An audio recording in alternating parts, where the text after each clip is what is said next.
ایک چونٹی اپنے بچوں کے لیے غذا کا انتظام کرنے گئی، کھانے پینے کا،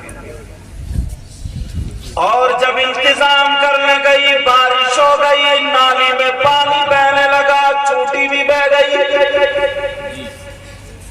اب چونٹی پکار رہی ہے مولا میرے چھوٹے چھوٹے بچے رہ گئے، اے اللہ میری حفاظت فرما، میرے مولا میری حفاظت فرما۔ چونٹی پکار رہی ہے مولا مجھے بچا لے، اللہ نے اتنی طاقت دی، اس کو اتنی طاقت دی، مگر چونٹی کی پکار کوئی انسان نہیں سن پا رہا، کوئی جانور نہیں سن پا رہا، مگر اللہ تو سب کا خالق و مالک ہے، وہ تو ہر ایک کا پروردگار ہے۔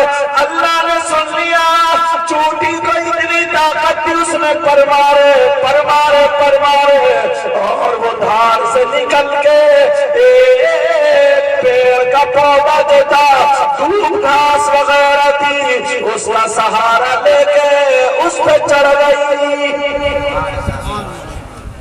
اور یہ سیدھا نماز پڑھ کر آیا، یہ بھی وہیں بیٹھ گیا، نالی میں کھیل رہا،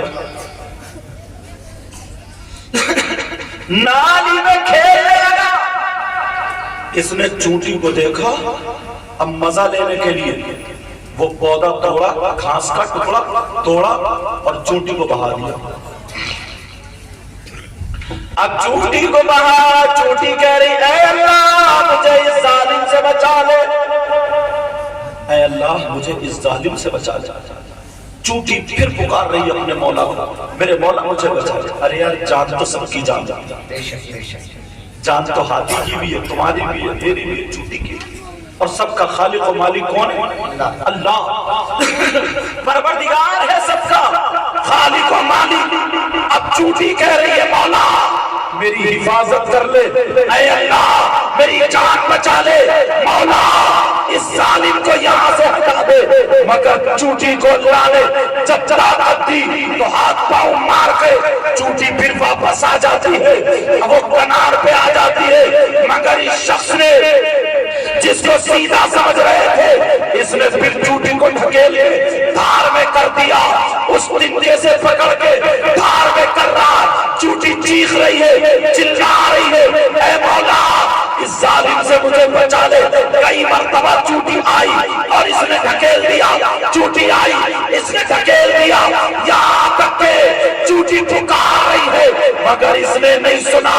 اب آخر میں چونٹی جب کنار پہ آ گئی، اس ظالم نے کیا کیا، چونٹی کے اوپر وہ تنکا رکھا اور کیچڑ میں دبا دیا، چونٹی مر جاتی ہے، چونٹی کا انتقال ہو جاتا ہے۔ اللہ نے کہا سنو میں پروردگار چونٹی کا بھی ہوں، ہاتھی کا بھی ہوں، انسان کا بھی ہوں، ہر شے کا پروردگار خالق و مالک میں ہی ہوں۔ اس کو جو سزا ہوئی ہے، اس کو جو پھانسی چڑھی ہے، اس کے قتل میں نہیں بلکہ چونٹی کے قتل میں سزا۔ نعرہ تکبیر، نعرہ رسالت، نعرہ حیدری، نعرہ غوثیت، مسلکی اعلیٰ حضرت حضور سید مقیم الرحمن چھوٹی چھوٹی باتوں پر کبھی تم نے غور کیا، اپنے آپ کو دیکھا کتنے کارنامے کیے؟ کسی بوڑھا ہے بزرگ، اسے اتنا ڈھنگ نہیں، اتنا تمیز نہیں، ابھی پروگرام چل رہا، کوئی ہڈی بچ گئی، کوئی گوٹی بچ گئی، کوئی چھوٹن ٹاٹن بچ گئی، گھر والے ایک طرف لوٹ دیتے اس لیے کہ پاؤں میں نہ آئے رزق۔ کوئی کتا آیا کھانے کے لیے، گھر والا اسی کو پتھر مار رہا، ارے کوئی بوڑھا آیا لٹھلے کے کتوں کو رپٹا رہا، تم کھاؤ گے کیا وہ کھانا؟ ارے کہ تمہیں کھانا ہے کیا؟ کبھی سوچا کہ